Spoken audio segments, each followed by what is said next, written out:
Depuis le mois d'avril, il est prédit funestement une hécatombe des cabinets d'avocats qui ne pourraient pas surmonter la crise qui frappe de plein fouet la profession.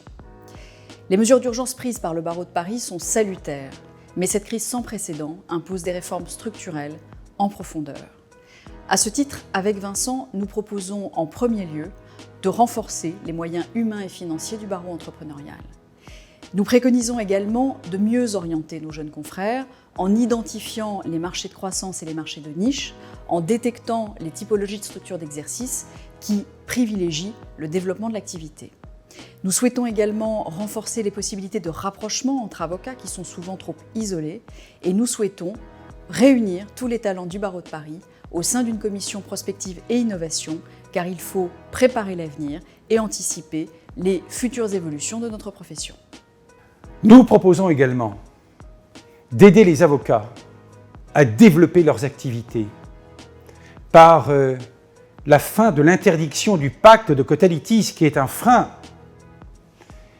par également la rémunération de l'apport d'affaires que la jurisprudence autorise entre avocats d'un même cabinet, avocats associés, avocats collaborateurs.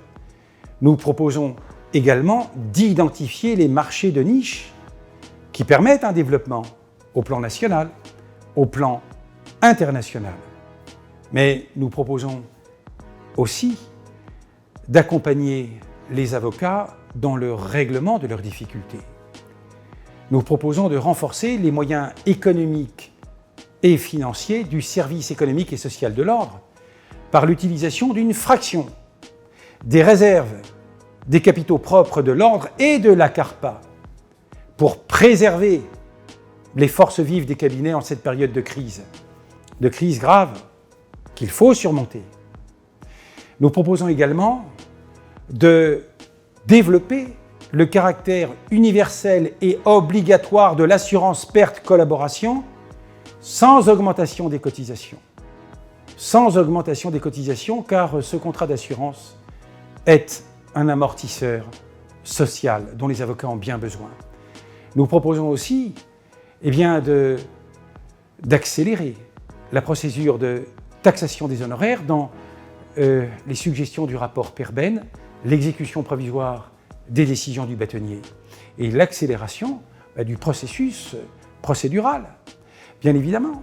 Et puis, nous proposons aussi de repenser complètement l'omission financière qui ne doit pas impacter le rétablissement d'un cabinet d'avocats confronté à la crise. Nous devons enfin accompagner les avocats qui souhaitent quitter la profession, soit en cours d'exercice, en les aidant dans leur reconversion, soit en fin d'exercice, en les accompagnant dans leur démarche et en aidant également à la transmission de leur savoir-faire et de leur expérience. Force au développement économique des cabinets, force au droit.